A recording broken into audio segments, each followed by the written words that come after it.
Hi, welcome to Inside the Moms Club, where being a mom is the coolest place to be. Here in the Moms Club, we believe that what embarrasses you now will make a great story later. And let's face it, if you don't laugh sometimes, you're going to cry. Join us in having a good laugh together. I'm Monica Samuels. You are now inside the Moms Club, your private destination for all things mom. Hi, moms. Welcome to Inside the Moms Club. I'm your host, Monica Samuels, and I am here with my co-host, Julie Orton. Hi, happy 24. Happy. So I have been busy. We started, and this was all Julie's idea, that we take guitar lessons together. Yeah. And that was her idea. But I'm the one that's been taking the initiative. Yes. So I just want to update you. I just said it was an idea. I'm going to update you. So I went to the music store. Oh, gosh. And I already have a guitar. So I got a new pick. Mm-hmm. That's like a thumb thing. Because I used to be back in the day, I played the guitar once as a kid. And picks would fly everywhere. So I got a thumb pick. And I got something to test. Did you make sure I'm in the right key? Whatever the yes. I don't know yet. I haven't taken the lesson. So I go to the checkout at this big music store where they have music lessons. It has everything. And I tell the guy, my friend and I are going to take guitar lessons. But I'd always wanted to, for some reason, wanted to play the banjo. I don't know why. I don't either. But go ahead. So I mentioned to him, I said, I kind of would like to take the banjo. And he looked at me in the nicest way possible, was basically saying, lady, I don't think you're going to live long enough to play the banjo. So let's try to stick with this guitar thing. And so then I said, okay, well, I know you have lessons and we want to take lessons. And he kind of looked at me and said, well, we have some great music books I could sell you and you can learn to play the guitar on YouTube. I think he was blowing you off a little bit. I feel like that was happening. Like, I feel like are we not worthy students? I don't know. I mean, I feel like we've done our fair share of music. We've done a million concerts last year. Exactly. Yeah, we're on our way to see you two at the Sphere. We're very going excited. To the Sphere in 2 days. We're very excited about that. So yeah, we've done our fair share. You've played instruments, right? I've played the flute. I have played the piano. And that's it. And then soon to be the guitar. But I think we don't do it because we're afraid, because people put fear in us. Like, yeah, they're not encouraging. Now, I guess if you knew my music history, you might not be encouraged, because I did take the piano at my parents' insistence, and that didn't quite go well. Mm-hmm. And then I took the violin. Oop. And if you like a lot of squeaking sounds, if you're into that, I'm the person you want to invite to your next concert. Yeah.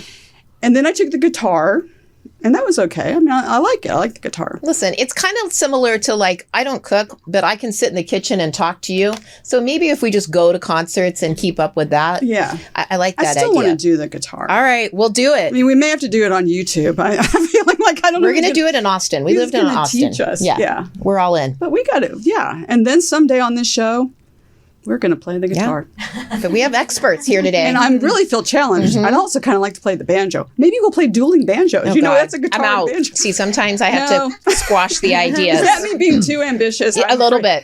Okay. Well, anyway, I'm still in. So I just want you to know I'm still all in on that. I'm sorry you had that experience of someone not believing in you. Yeah. But I think that, Ladies, never give up. Yeah. Never give up. And so did you ever make your kids play an instrument? Oh, definitely. I try to make my kids do all kinds of things, but So what do they play? Kids have gotten a lot stronger willed, I feel like, Do they play anything? We had a piano for a while and a keyboard, and they did a little bit of that. Mm-hmm. But they really went down the acting pole, that's true. So, which your I like. Daughters are great actors and actresses, yes. Mm-hmm. Sometimes. Well, they're good. They're good. Yeah. Mm-hmm. Well, my oldest son, I really love the saxophone, so I made him play that. And he did it for several years until finally his music teacher came to me and said, Monica, I've heard him play the drums, and I've heard him play the saxophone. I think you should get more drum lessons. So that was the end of the saxophone, but he's a good drummer. Well, I mean, you could if he doesn't get a job after he graduates, he could pursue that. And this is the other son. Oh, He's been playing got him drums mixed for up. years. Okay. Oh my gosh, we paid for drum. We accidentally paid for drum lessons until he was like 25 years old. We didn't realize that That it it was still kept on our going credit on. card. Yeah. Yes. So he's really good. We're kind of wondering, how many lessons do you still need? But, Yeah, exactly. Well, we are very, very lucky, Julie, that here in our studio is a mother and daughter duo who have been extremely successful in the music business. I'll tell you a little bit about them. Mm-hmm. The mom is a Grammy Award-winning artist, composer, and producer. Her first big gig in the music industry was as a keyboardist for the house band in the Arsenio Hall show. She was invited to play at the inauguration of President Bill Clinton, so we'll have to ask her about that. And then she has scored hundreds of episodes for TV and film. Please welcome Starr Parodi to the Moms Club. Welcome, Starr. And her daughter is a singer, songwriter, violinist, and burgeoning fashion designer. No. By the age of 13, she sang and performed for 3,000 people at Lincoln Center in New York City for a song she co-wrote called To All the Little Girls, which was inspired by Hillary Clinton's concession speech. Yeah. At the age of 16, she became a Grammy Award-winning artist thanks to her song Rise Until We Stand. And weeks later, BMI honored her with its Impact Award. And she's soon to release her single Strip Away, which she composed and co-produced. Please welcome Isolde Fair. Welcome to the Moms Club. Hi. Thank you for having me. Ladies, welcome. Well, we are so excited to have you. We always love to have a mom and a daughter or a mom and a son because it's always nice to get the perspective. We only hear the perspective from the children's side, from our children when they do things like my son saw an Instagram post and he commented on it and said, I think I have a defamation suit here. And I said, truth is a defense. Once you go to law school, you'll realize that's the case. But so we like to hear, how it all, how it works between you. And you guys collaborate and work together. So you're a good team.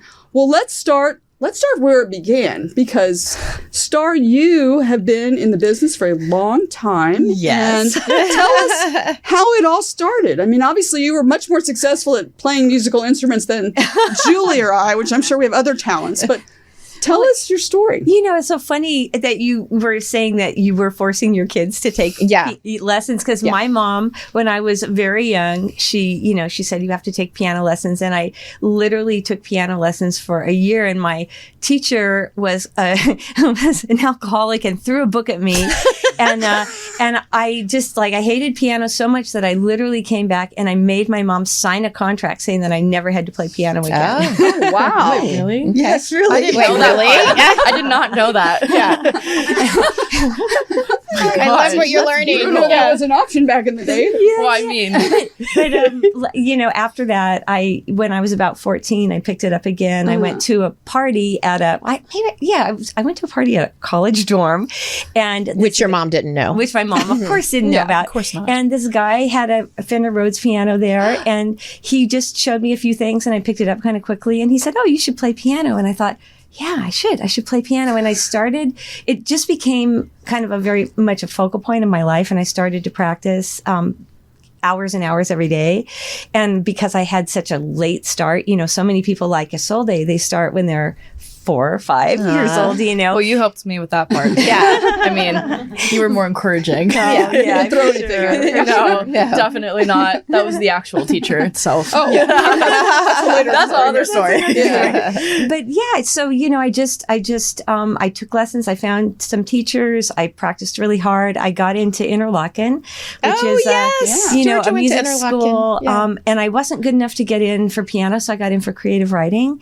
And then when I was there, I practiced 7-8 hours every single day. Oh my gosh. And I just said, this is what I want to do. And when I came back, I got an apartment and I went to college for a couple of years, lived with friends, practiced, played with everybody I could, played with as many good people as the better people that you can play with, you really learn and grow from that. So I was just always jamming and looking for gigs and playing. And then I started writing, and, things just kind of went on from there. But that was the beginnings. Now, I heard you in an interview somewhere. So your first gig that was with the Chippendale dancer party? Oh my God.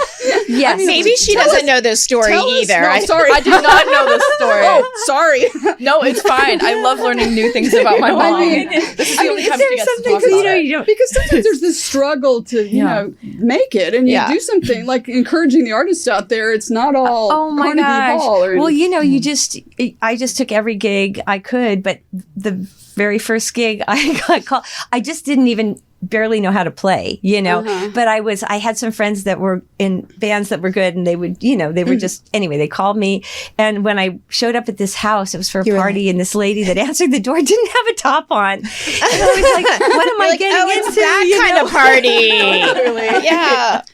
And then, it was just a gig where you just play some songs or whatever. But there were some Chippendales dancers dancing too. Hilarious. And I was like, oh my gosh. Wow. It was hysterical. But, I have a ton of stories like But that. you kept on going. And so the Arsenio House show, how did that come about? Well, there's a few steps to there. Yeah. There's, a ton of practicing, a ton of playing weddings, and, every kind of event and some little clubs and stuff like that. And then I got this random call to play on Fame. And so I never knew who told them about me, but they called me and they said, do you think a girl, anyone would believe that a girl could play keyboards? And I said, yes, I think so. And so I ended up being a sideline musician on Fame, and then touring with their live band. And then I ended up writing some songs with Maureen Crow, who was, she's a very prominent music supervisor now and wonderful. At the time, that was her first gig. So we wrote a song for Janet Jackson, who was on the show at the time. Oh my gosh. And did a bunch of stuff. And then after that was the Arsenio show. I auditioned, and, so fortunate to get the gig. I mean, your mom is so cool. I mean, it is cool. I mean, I agree. Yeah. I agree. I was like, that. when did you know she was so talented? Gifted?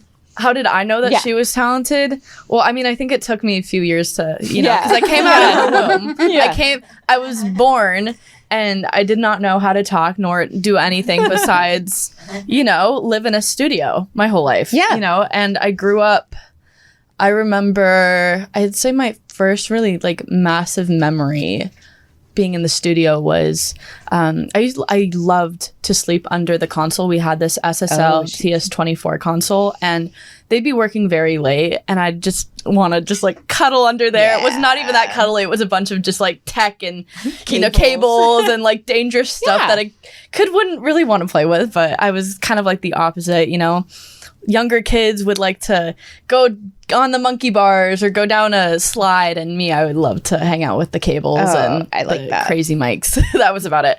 But I remember she has this gold record, and she did a trailer. She did the music for the trailer for GoldenEye. Yeah. And I didn't know how big that was, and I started at a young age kind of understanding who Bond was in the Bond films, and I didn't really know how big the franchise was until later on. And I always saw that gold record, in the studio, and I'm like, I didn't know what that means, or RIAA, what is that? What is that? I had no clue. And so, I think I was around age 5 or 6 when everybody was the Bond films, and even for me, I was into more adult films.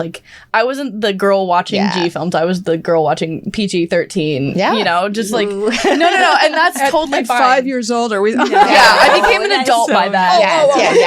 But that's because that's what my parents were working on. Yeah. It was I mean, there's times where I'd watch the Teletubbies, that was a fond memory as a kid in the early 2000s. Yes. Loved watching the Teletubbies. There was Sprout. I don't know if that still even exists, but it was so good. And Baby Einstein was so cute. Reminiscing. Everybody on this show today knows exactly what you're talking about. The little kid era. Yeah. That was, and watching a lot of Disney movies, Disney princesses, But besides that, I was really into whatever they were doing, Yeah. you know? And then they started doing a lot of animated series for Hasbro. And they did like Transformers Rescue Bots and G.I. Joe. And again, that wasn't for a 5 or 6 year old. Yeah. But it was still something really cool. And I really got into that type of animation. And then, then I, one day looked on their website and I was like, oh, they have some cool stuff. Yeah, like, I didn't know. they're pretty cool. Right? Yeah. Like, they just would never tell me because they were so focused on whatever project they were working on. So I was like, one day they're like, we're working on our website. And I was like, one day I was at school and I was like, I'm going to go on the school computer and like see what they're up to. See who they are. Yeah. See who they are. But you're so talented yourself. And I want to know, like last night when I got out, I was very tired on this flight and I played your video, Rise Until We Stand. And I wasn't expecting to drop a tear or two. Aww. You have a very deeply moving voice. Like, I always shut my eyes when I listen, this is why I like that show, The Voice, because you don't, and then I opened and I get to see how talented you are. So when do the lyrics come to you? Is it in the middle of the night? Is it, where you have to stop and get up? And when you think of these creative visions, because you're doing something that women your age, that you're lifting them up. You're saying, let's not lose hope. You guys have been through a lot. You've been through COVID. You've been, to art schools. And I just want to know, like, when this inspiration comes to you. Because I felt like that song too. It spoke to the whole generation. Yeah. I mean, so many kids, our kids are about your age. Yeah. And going through COVID, the whole world went through a crisis. But that's a difficult time to go through that kind of crisis. And pressure to of college. Have and some pressure of high inspiration. school. Like, if for those of you out there who haven't listened to it, you should. I even downloaded it. It's really, really good. So, where did that inspiration come from? Well, it was really funny because I think I was 14 when I first started writing it. It was after the whole Hillary concession speech viral sensation thing happened. And of course I was a 13-year-old, like typically 13-year-olds, during their spring break, they'd go swim at the pool, which I wanted to do. And I wanted to go hang out with my friends. But, there was one moment where, like they were like, what are you doing for spring break? And I was like, oh, well, I'm going to New York. And they're like, what are you doing in New York? And you're like, playing in front of 3,000 people. Fun stuff, and then I come back home and they're like, how was it? And then you're like, then you're trying not to name draw because, you're trying to like be a normal child, whatever that means. But it's funny because I just remember at that time in my life, I was also playing violin for a significant amount of years. And it was something that I loved, but I was with a teacher who wasn't giving me the opportunities that I wanted. Like, she would put all the other kids in front of an audience and they'd be in gowns and they'd be playing all the recitals, and I'd play like one recital and I wasn't wearing the gown or whatever, and I kind of like, I really admired this one violinist named Sarah Chang. Ooh. And she was so good. And also, like, the sweetest person. Like, that's so rare to find in the classical industry. Like, but I remember meeting her. I met her twice. And the first time I looked all like, I was a 5th grader coming back from a party, I think. And I was like, I met her and I was like, the picture didn't look good, But I remember the second time I met her, I was wearing actually my mom's old honeymoon dress. And it was so gorgeous. I think I was trying to takes my I was trying to impress a boy, and because he wasn't talking to me at the time, and I was like, I'm gonna wear my mom's honeymoon dress, and he's gonna be regretting his life, And I just remember my friend was taking photos of me. We were at UCLA before the concert started.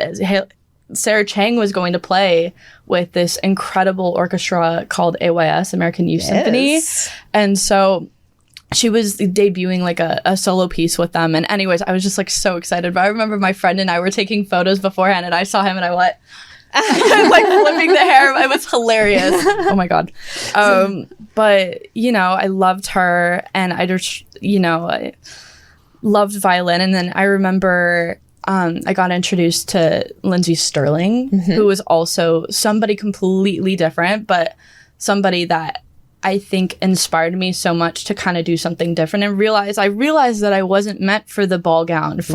I wasn't meant to play the solo pieces that I actually didn't care for. Yeah. You know, like I was meant to do something else with the violin, and I loved singing. That was something that I started at a very young age, and then I had piano lessons with an incredible teacher that she's like one of my best friends and mentors, and like we talk with each other like almost every week, and you know, she was like my first co-writer when it comes to writing songs, and she taught me how to write songs. And you are amazing. And go back a little bit to the Hillary Clinton consent. Was that a contest? When you see it online, it suggests that it was something that was offered to all the students to come up with, and yours was chosen. Is that right? So how did that come about? So my friends and I, we were all in a music theory class at this music school, and we had a very quirky teacher, but she was so sweet, and she made like the best chocolate chip cookies.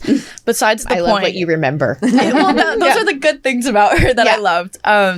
But it was me and a group of girls, and every Saturday, like around noon, we'd sit in this like empty office space with like a massive table, and there'd be a whiteboard, and they'd be writing down notation about music theory, things that we were doing. And I never did any of these assignments. It was not something that I liked to do.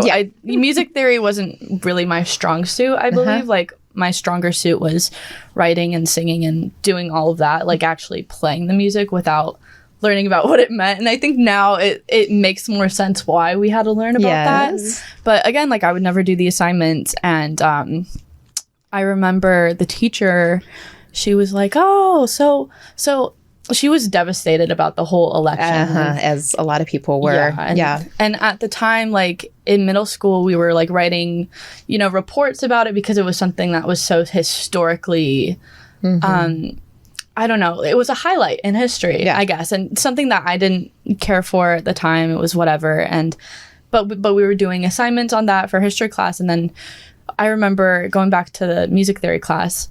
The teacher came in this one Saturday, and it was after the election, and she had like a black outfit on, and she was so dramatic, and she was like, she had printed pieces of paper that had the words for Hillary Clinton's concession speech on them. And she was just passing them so dramatically around the room. And she was like, in mourning. She was wearing. She was in mourning, you know? And she was like, I want you guys to do an assignment this week. I thought I wasn't going to give you an assignment, but we're going to do an assignment. And you can either do a poem or make a play or do whatever expresses yourself, you know, in whatever way. But just use these words. And of course, my friends and I, we were like debating about it. They're like, are you going to do it? And I'm like, I don't know, you know? And so next week I had like a melody idea for the pieces of, you know, and do you play this for your mom? Like, where does mom come into the picture of like you testing it? Yes. So we had a moment. So I got the paper, came home, I had a melody. And this was at a time where I was still so new to songwriting. Like I had only been literally professionally writing songs for like 4 years, you know, something that was fairly new. Right, at the ripe old age you're of 13. 13. I was 13. I started when I was 9 writing songs. For a minute and just put you in the company of some great teenage composers. I mean, like Mozart, Schubert, Mendelssohn. The only thing I don't recommend that you rent Amadeus and watch it, because that didn't end so well. I know. I loved it though. I put you in like that company. I mean, you're talking like 3 years ago. 3 years, I was 10. You know. Okay, so you end up at Lincoln Center. You write this, and it's performed at Lincoln Center. So this is where my mom comes into the picture. So Only I came up. once. This is the first time where, you know, I think I was like interjections when you say something. No. Well, the teacher, I remember her telling me that she did the assignment and mentioned, you know, having the kids write a song, but she actually did it because she knew that the only kid that was going to write the song would be Isolde. So I didn't know that. So she was like, I think she's going to write a song. So that's why she gave the assignment. That's an excellent way to work with children. Like get them to like, you know what I mean? And do what they love. Yeah. And then they get to produce. So tell us about the song that's coming out. Yeah. Oh, okay. I want to hear what that's about and how much your violin. I haven't had a chance to. Well, I figured it was. Segueing back to the Hillary Clinton concession speech, So I brought the melody idea to my mom. I'm like, I like this melody idea, but I don't know how to write chords yet. I didn't know how to write chords. I knew how to play chords on my own, but not really write a full song without help. Yeah. And that was, because I was still starting. And Mama was like, what about these chords? And she started playing them. I'm like, oh, I love that. And then, and then I started singing over it. And then anyways, we kind of made like a demo version of the song. And next week, I played it on the piano and I sang it to the class. And the teacher, thank the Lord, she wasn't wearing black anymore. She was like, this is it. We need to do a music video and we need to bring in a full orchestra and we need everybody in the school to be a part of this music video. And we're like, okay. Yeah. Interjection. Tell me. This would be perfect for your parents to write a string arrangement for our string class because it was a string school. So they wanted to bring in the string students. Yes. And they want to write an arrangement and have the string students play it. So that was a part of it. So it was kind of like a whole family affair. Yes. And we had a moment where like, wait, this is so cool. Like I was in middle school and, we'd be, whenever we got a good grade, we get like donuts from like Krispy Kreme. And they give out like free, speaking donuts. to my heart.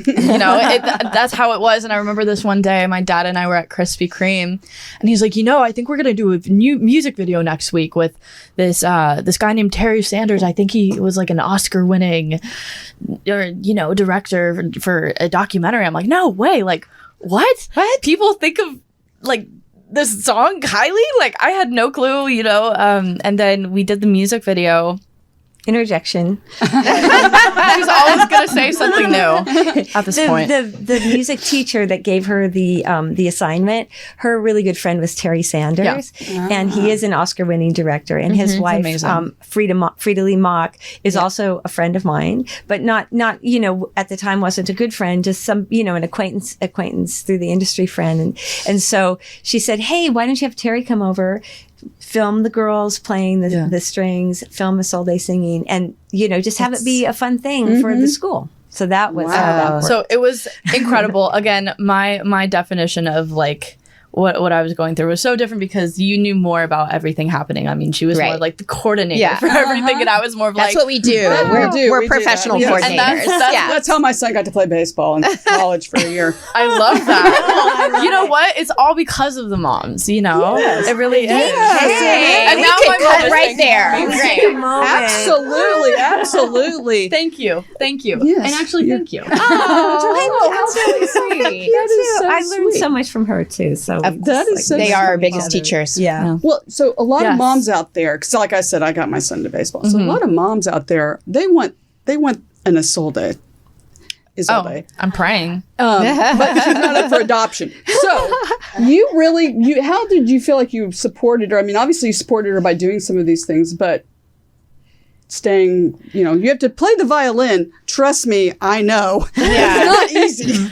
It takes dedication. If you get discouraged on that one, it's how did you parent? Yeah, how did you like do this? So okay, what? This actually goes. She's going to interject. I'm sorry. Interject. Because I think you saw this a different way than I did. Sure I did. So we were in the car one day, and you asked me, you're like, "What instrument do you want to play?" And I was like, banjo. That's why. Oh my God! I was wrong. So see, but I was vindicated here. But again, nobody can really trust a 3-year-old with a banjo. No, that's true. So and at the point, I didn't know like how to pick up a banjo. Anyways, my mom was like, pick a different instrument. And I was like, and I didn't know, I was like, well, maybe piano too. Maybe I'll play piano and like maybe a string instrument because I don't want to be playing like a French horn and where my lips are going to be like ginormous and like 2-hour practices and I'm going to be like out of breath every time. I was like, no. I remember just, again, growing up in a lot of sessions with my parents and there was always like string sessions and like quartets would come in and I was like, oh, what is that beautiful sound? It sounds like a violin, but maybe it could be a cello. Like, I don't know. And then I think it was the sound of a cello, but the look of the violin. So it's like I didn't know the difference. And because the violin looked a lot easier than putting a thing between your thighs, and playing some weird way, I really loved the violin. And I was like, what about violin? And you're like, I don't know about that. So I begged them for a year. So not true. No. I have a begging. I can't wait to hear the other side of the story. Yeah. To hear your version. I love it. In my career, I'm a lawyer, and I can tell you this is how this happened. Yeah. Story, and you got your story. So we'll finish. Go ahead. Okay. Sounds good. I remember when I had to beg you for like a year. No, you told me. You told me that this is that it was, anyways, I did have to beg for a year, and then not true. You found a great teacher. I did. You did. Took me a year to find one. I would teach you. A decently great teacher. That's another story where...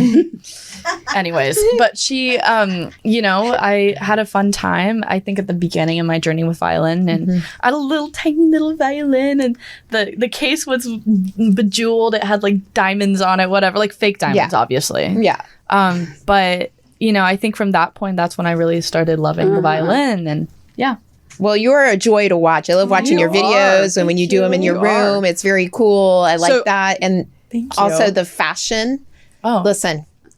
She, hands down, these red gloves you have on today are fire. Thank you. Yeah. Thank you.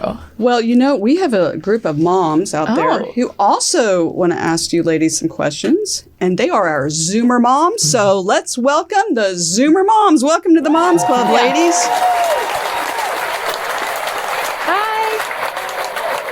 Hi. This is such a fun conversation, and I want to introduce each of the Zoomer moms. And just as I introduce you, tell the ladies a little bit about yourself and ask a question. So, Lisa, welcome to the Moms Club. Do you have a question for Starr and Isolde? Thanks for having me. This is so fun. So this is directed towards Starr. So when you start to compose music for a movie or a show, when you're hired to do that, tell us a little bit about how do you begin getting inspiration? Where do you start? Oh, man. Well, I have a really special piano. It's a 1928 Steinway B, and it was rumored to be the piano that was on the soundstage of MGM for The Wizard of Oz that it was recorded on. Oh, wow. It's really cool. And it still has the MGM tag on it. And I just kind of empty my mind and sit at the piano, even if there's no piano in the score. And I just kind of try to kind of connect with whatever comes in, and then I just start watching the film and looking at it, without music and seeing kind of what characters there are. Maybe sometimes there's even characters that aren't people, but there's maybe a town that's a character or a house that's a character or whatever. And then I start thinking about themes, and I just start coming up with ideas and writing, and I try to not have any judgment when I do that. And I'm so lucky. I work a lot with my husband, and because we know each other so well, I don't feel that pressure of, oh my gosh, I suck. You know what I mean? Yeah. Like I know that I'll just be able to play anything, and sometimes you run across something that's just, you feel like, oh, this is right. And then you just go with it, and you try not to judge it, and just kind of run with your ideas, because there's really no time to overthink when you're on a deadline for a show. Yeah. Lisa likes her daughter is at USC in theater. And so she's getting to come to California a lot. So I know she gets to share your story and, It's amazing. See how the creativity sparks. Yeah. I love USC. Janine, welcome to the Moms Club. Do you have a question? Hi. Oh, I do. And thank you so much. This is a lot of fun. I think within every household, there's going to be hustle, bustle, busyness, and just trying to stay on top of things. How do you guys, as a family, when it's just that basic, fundamental core group in your house, how do you all handle boundaries and the respect of boundaries? Starr, would you like her to answer that question? Who wants to take this question? Oh, boundaries. There's no such thing as that in our family. It's like... I mean, that you all work so much together, but then you also have your Basically, she wants to know, under the same roof. Do you like each other at the end of the day? Well, I mean, yes, but of course there's going to be bumps. It's, I think growing up as a kid, I was an only child, so I didn't really understand. Thank the Lord. Even though, hey, I would love Newsflash, you still are. Still am. But, and my cousins kind of have become more of like my brothers and sisters, through family but more like distant family, but I love them. They're, I think our family dynamic, it's really interesting because of course we're always going to be having like crazy ideas in our head, and we really talk about, only talk about just like music. Yeah. That's all we really talk about. There's times where it's rare to have a conversation about food because it's like we talk about okay, but like music is the main conversation in our everyday lives. You know what? I think we help each other a lot, and then we, for instance, sometimes you need help from me or from your dad. Sometimes we ask you to play on stuff for us, or we'll say, what do you think about this? Do you like this? Because I just so value her opinion because she's got such a great ear, or what do you think about this that I'm wearing? And she'll be like, try this or try this, So even today, I mean, even today, but hey, it's a good thing. I like being with her. I think, we love being with each other. We have a studio that's separate from the house, so we can kind of get away from each other. And she has a studio in her room, which is kind of cool. But we don't have a huge house. So, we are a little bit on top of each other a lot of times. And so we take lots of walks. Yeah, we do. And separate walks. And then sometimes we have like conjoined walks. Yeah. But I think we really try to keep the lines of communication open. Yeah. And sometimes we do kind of, get a little bit like we have to get away from each other, Very true. But I think that the busyness that you might be talking about, I don't know if this is true, but like when you have a child in school, there's so much going on, right? Because there's homework and there's after school activities and all that kind of stuff. So that was really hard to navigate because, with the pandemic and, online school, and then she was doing homeschool for a while because she was, performing and practicing all the time and writing and stuff. So we were working with her a lot, and it was kind of stressful actually, and then there's the whole, kind of pall of, is her school going to be shut down because of a threat, which has happened on many occasions for her. Yeah. So there's also that underlying feeling of just stress and stuff like that too. Yeah. So I think it's just something that you have to kind of, it's just kind of a united front. Like, okay, we're going to get through this and we're going to do this and it's going to be great. Yeah. And it's going to be great. We're going to make it happen. It seems great. It's a good question. Yeah. Dolores, do you have a question? I do have a question. In a former life, I was a public school teacher, and one of your comments really struck me, and that was that one of the recitals, you didn't have the proper gown. Yeah. And I was just wondering what your recommendations, if you have recommendations or insights on public schools, and I know private schools have a lot more choices sometimes than public, but about music and what we should be doing. So actually, this is a really good topic because I was at a private school for 5 years. 5 years of my life. I went to a private preschool and a private elementary school, and I actually didn't really care for the elementary school that I went to. It was very small. And for me, I couldn't really work one-on-one with people, even though I loved my teachers and I still love them to this day. It was more of the kids. And, and again, like when you're in a group of, 12 girls and 10 boys, it's just like, that's not enough, Yeah. And I had a best friend, I was around 9 years old, and of course I wasn't friends with many girls in my grade. Like they were just, girls. They could be cutthroat. They could be cutthroat bullies, and that's kind of what I was experiencing in private school. And I remember, with this best friend, they were just trying to integrate themselves into our lives. And I mean, it's so hard, especially when you live in a really small part of LA that it's in between Santa Monica and Malibu, and nobody really knows about it besides some people, you know. But it's, you know, when you're in a small environment, all you can do is like, I don't know how to get out of this. Yeah. And then I remember I was in 4th grade and I was really begging my parents. I was like, I really want to go to public school. And I loved public school. I remember the last day at private school, I'm like, you guys, I'm leaving you for good. I was so happy. And I went to public school and I had the best, oh my God, the best time.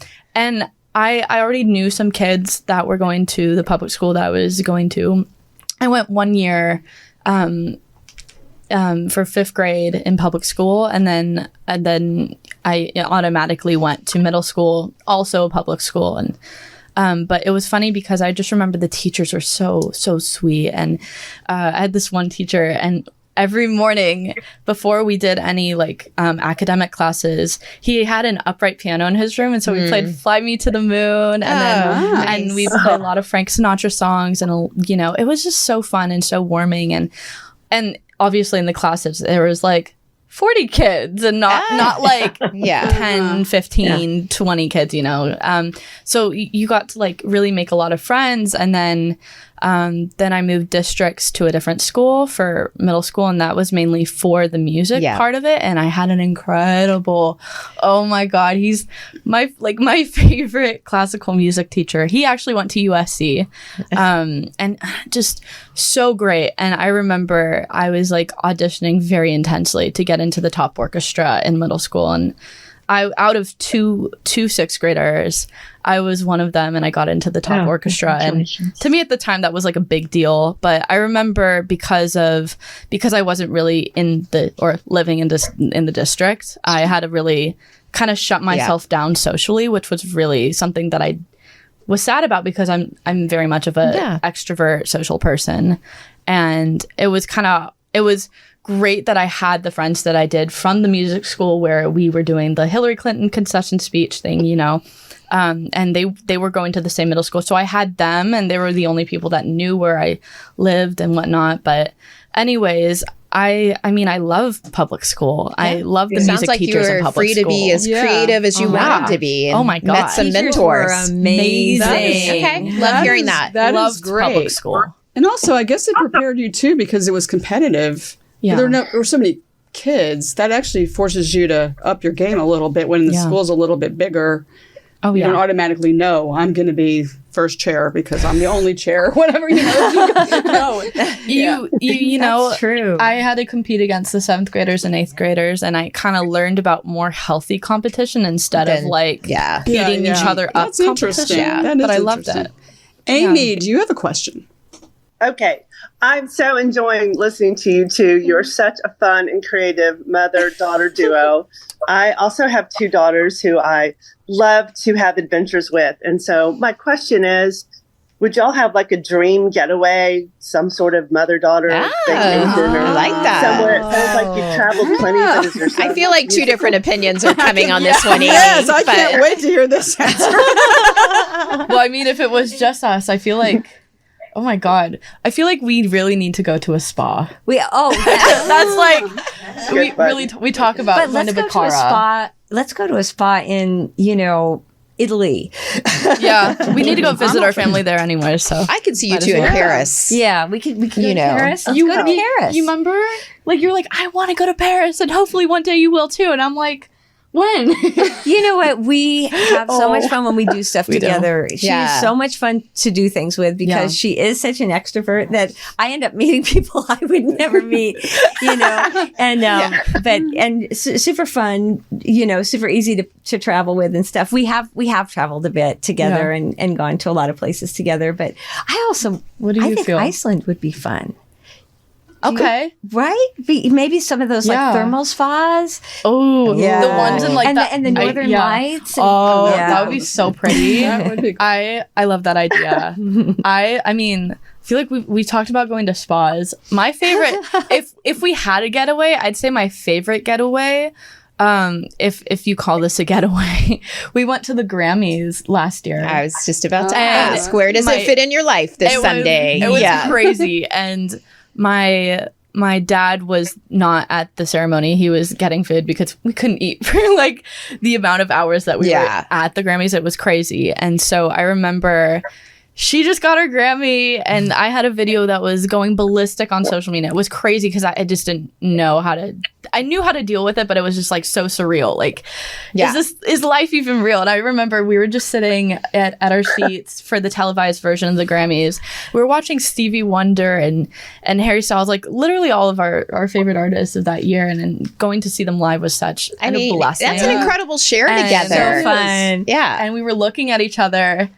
And we were like, I think we did this. I think it's happening. So when they announced my name, she goes, "That's my mom." And I was like, "Oh, it's so sweet." And of course, it's just such a blessing, and so it's such a miracle to have that happen. I mean, all these things need to align really. The funny part about that is them announcing your name, and she's like, "That's my mom," and the funny part is that having her is really the greatest role. Absolutely. They can say your name, but having a child is really, it's something that is, and I know this sounds cheesy and but I mean, to your mom, for you to say that, like that's the gift. That's the biggest gift you can get, even bigger than a Grammy, believe it or not. Oh, yeah. Have your kids say that is amazing. My gosh. Yeah. So that is...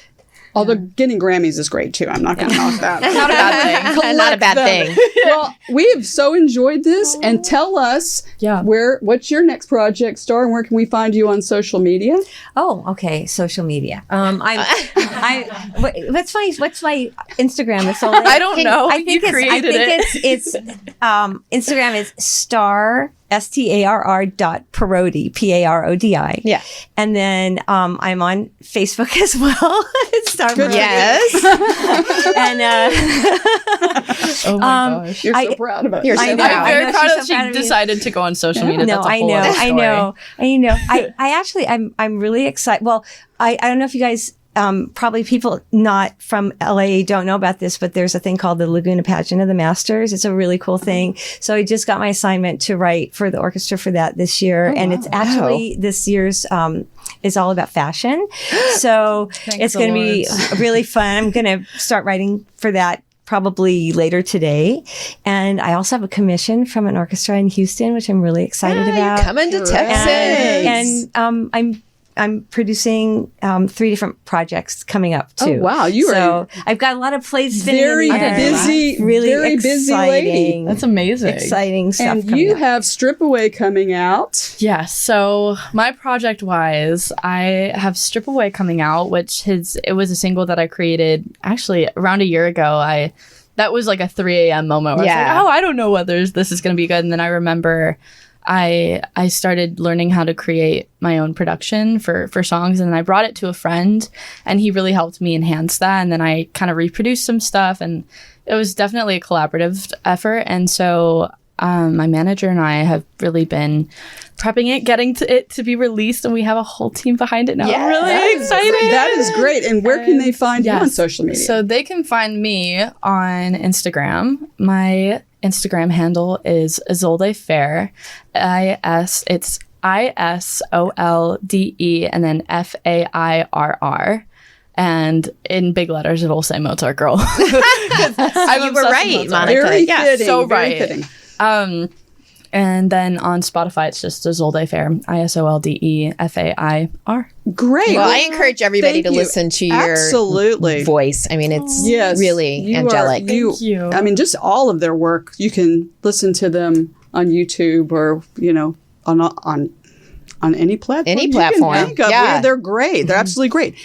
And you can find us on Instagram and TikTok and wherever at Inside the Moms Club, and check out our YouTube page. Subscribe to our YouTube page where you can see these shows live. Not live. You can see these shows. The recording of these shows, the video. You're going to see us in person doing all of the Inside the Moms Club shows, which is a lot of fun. And of course, on all our podcast platforms. So I can't believe this has gone by so fast. It's been so fun. And to see you guys be so normal, like a mother-daughter, like that's not right. No, that's you remind me of my son. I should introduce you. Yeah. Oh! Actually available. Joking. Anyway, and that is our motto, actually. That's right. What's our motto?